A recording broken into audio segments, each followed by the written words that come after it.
บายดีเนาะมื้อนี้เกี่ยมออกล่าคือเก่าเป้าหมายมื้อนี้สิไปเบิ่งต้นไห้เนาะ2 ต้นที่เราเห็นมันจออยู่ออกมาแต่เช้าเลยมื้อนี้นะพอดีมาฮอดกลางสันแหละมานั่งท่าเบิ่งเขาฮอกเนาะฮอกต้นหักเฟืองมาฮอดก็เริ่มเหมือนฟ้าแจ้งละก็ฮอกต้นนี้เลยมันมาแต่มืดๆพุ่นเนาะแล้วบ่ทันยิงเลยมานั่งท่าเบิ่งกันมาคอมนิดนึง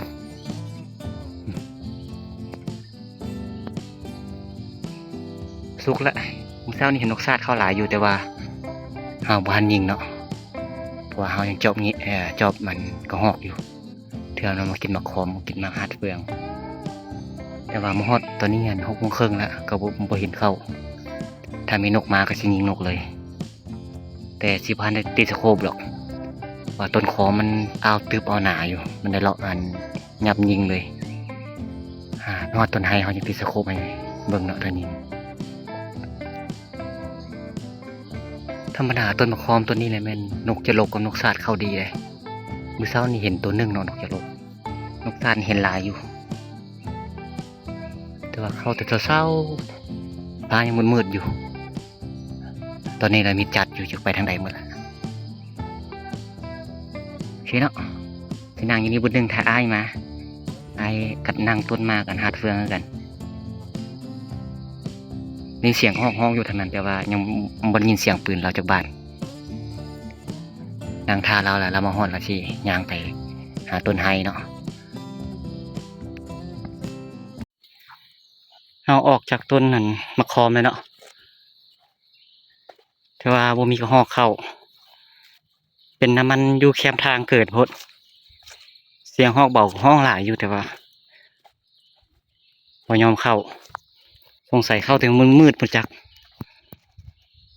เดี๋ยวสิเดินทางไปหาต้นไห้ก่อนฮอดต้นไห้ก็สมควรอยู่ได้เนาะ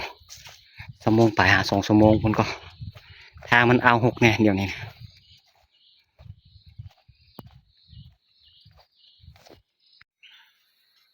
โอเคมาฮอดต้นไห้แล้วเนาะแต่ว่าบ่เห็นนกว่ะมากก็ยังอยู่แต่ว่านกบ่มีเป็นจั่งใดของไห้ตัวนี้ทั้งบ่มีนกบ่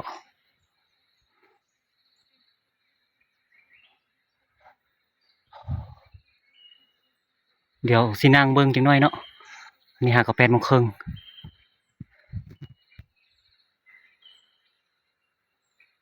ได้ติดตามไปนำกันว่าจะได้ยิงบ่แต่ว่านกอ้อมห้องอยู่แต่ว่าบ่เห็นเข้า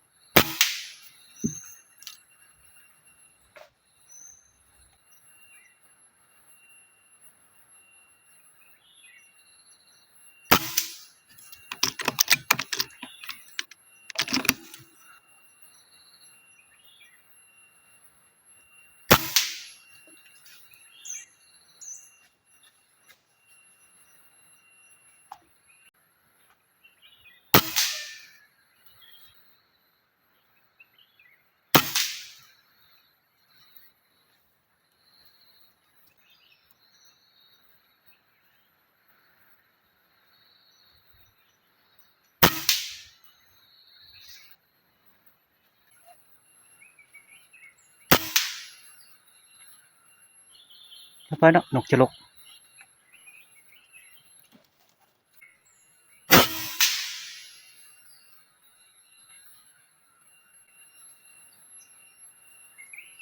เป็นนกจะลกน้อยเนาะ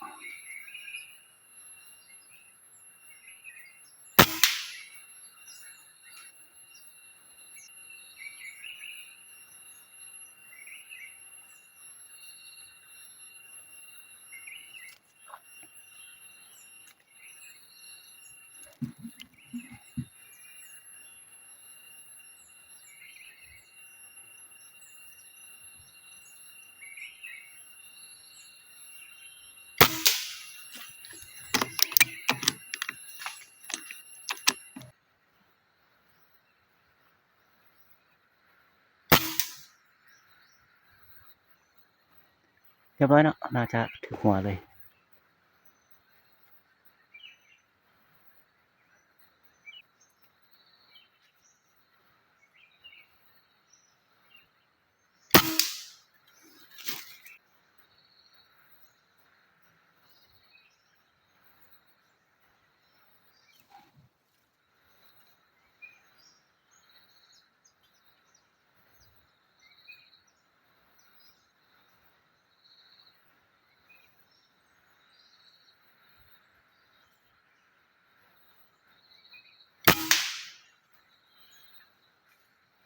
เรียบร้อยเนาะ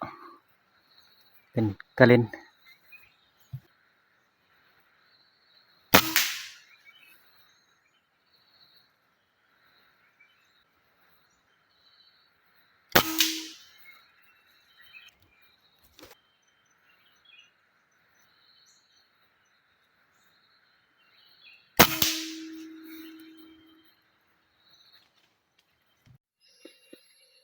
โอเคเนาะ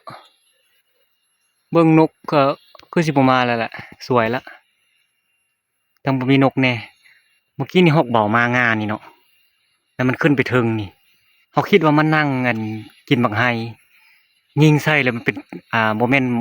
นมันซ้ำเป็นอันน่าจะตูดไม้โอ้เสียดายขนาดใจร้อนโพดมันขึ้นไปเทิงเลยน่าจะเห็นตัวคักๆเขายิงเนาะก็คิดว่าแม่นแท้เนาะเห็นเป็นอันห้อยคือกระหอกอยู่ยิงเลยบ่แม่นกระหอกซ้ำจักไปทางไหนแต่ลงละยิงนกประมาณ10 บาทเนาะไปโชคบ่ค่อยเห็นอันนี้นก6-7ตัวเนาะ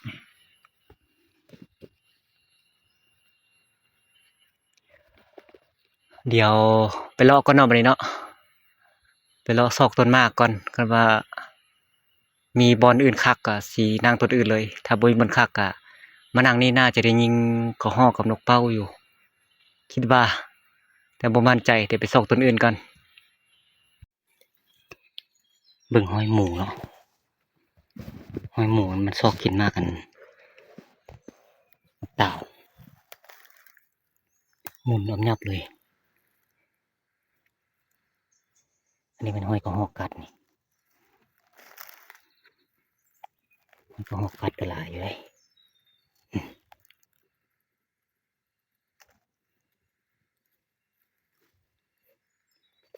นั่งตัวนี้เลยบ่เอามักเต่านี่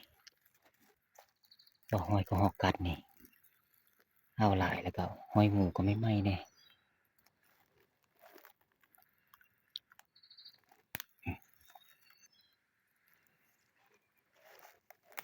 โอ้ห้อยหมูมันน่าจะกินมื้อเช้านี่เนาะมากเนาะเทิงนี่6 ว่าผู้ดีนี่ยิงตัวเนี้ยแต่ว่าอาจจะติดสโคปยากนิดนึง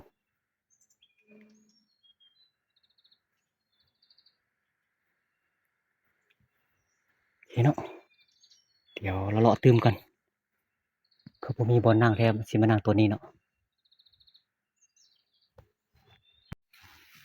เลาะมาเบิ่งหมักกู้ที่เฮานั่งคลิปก่อนนี่เนาะว่ายังมีหอยกัดโอเคเลยเด้อหอยย่ำๆน่าจะแม่นฟานนี่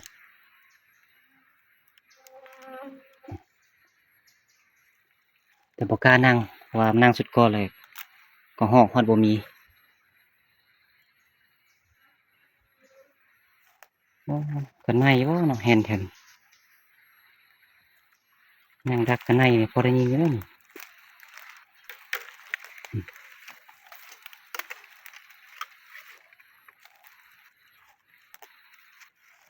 หอยนั่นนี่ล่ะอัน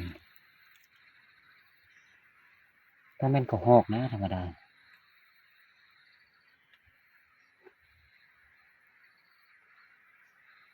ลองสินั่งดักกันในเบิ่งเนาะเทื่อมีกันใน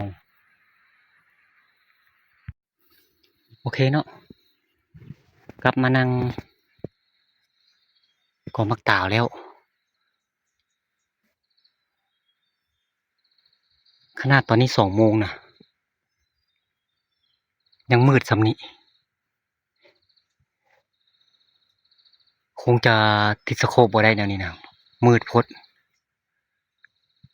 เห็นกระหอกตัวหนึงอยู่เทิงนี่เนาะแล่นไปพี่อ๋อเสียดายขนาดมันเข้าไวขนาดเดี๋ยวหาบอนนั่งก่อนเนาะเบิ่งตัวจริงว่าสิติดสโคปได้บ่รู้สึกว่ามันจะมืดเกินไปโพดว่าสิไปนั่งต้นไฮพัดมีลมโพดลมอันนี้หั่นคือสิบ่มีหยังเข้าดอกของไฮก็เลยมานั่งขอมักเตาเอา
โอเคเนาะอ้าวมืดหลายแล้วยิงก็บ่เห็นเนาะเด้จำเป็นเปิดสโคปบอกละเอายิงอยู่นี่ตัวหนึงเนาะแต่ยิงอยู่นี่2ตัวพอดีเป็น3ตัวเนาะตอนนี้ยังบ่ทันค่ำปานใดแต่ว่ามันฟ้าอ้าวมืดนิดนึงเดี๋ยวสินั่งท่าจนมืดพุ่นเนาะแต่ได้เปิดสโคปบอกละ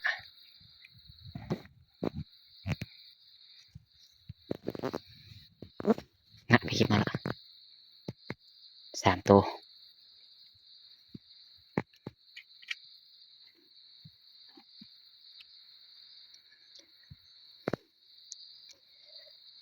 โอเคเนาะเดี๋ยวสินั่งจนค่ำคันมีผลงานแล้วก็สิถ่ายให้เบิ่งใหม่เนาะโอเคค่ำแล้วเนาะได้ยิงฮอกตึม3ตัวเนาะมาซอกแล้วว่าบ่เห็นตัวหนึงเนาะเป็นตัวสุดท้ายที่เฮาใส่ซับไฟฉายยิงเลยป้ายิงตกคักตกแน่เนาะตกเป็นแป้นแถวนี้นะว่ามันซอกบ่เห็นเนาะโอ้ตัวหนึงเห็นแล้วเนาะตัวหนึงเราเอาเมียนละ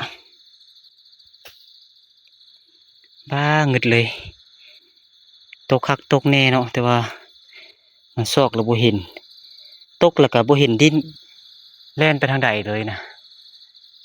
ข้างบ่เนาะ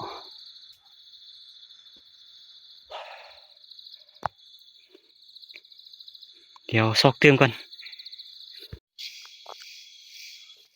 โอเคมาหอดทางแยกกันเลยเนาะถ้าอายเรามาแต่ทางถึงนะผลงานเฮามื้อนี้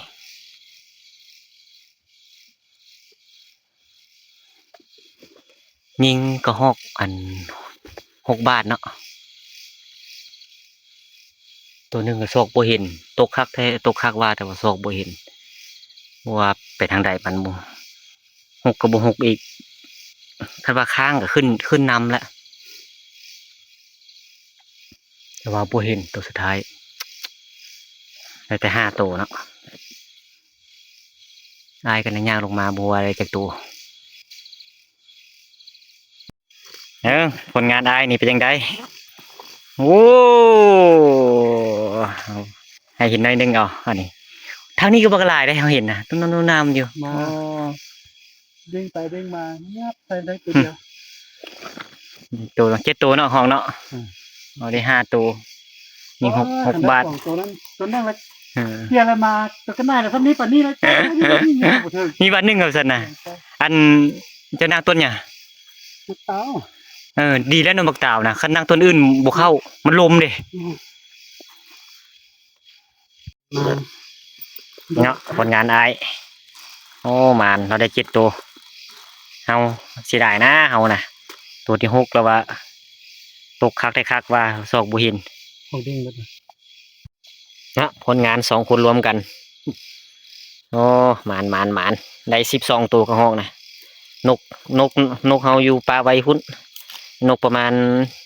8-9 ตัวเนาะโอ้คักมื้อนี้นะสมเลาะเมื่อยเนาะ รอบนี้ โอเคบัดนี้สิย่างกลับก้อนบาทนี่นะ คือโต ไปมีโอกาสที่ไปลุยต้นมังไฮไหมที่เลาะการตามทางเนาะคันว่าเห็นตัวหยังก็สิถ่ายให้เบิ่งคันบ่เห็นหยังก็สิปิดคลิปซ้ำนี้เนาะมันพอดีเฮาย่างอันมาฮอดต้นไฮเนาะพอดีเห็นเงินกำลังขึ้นเนาะอายเรายิงโอ้ใหญ่ขนาดประมาณ3 โลปลาย4 โลได้เบิ่งห่างมันนี่โบว่ะมันตีมันเนาะมันพอดีลงมาก็ให้แล้วเจอเลยเห็นเนาะเดี๋ยวสิการไปต่อก่อนบัดนี้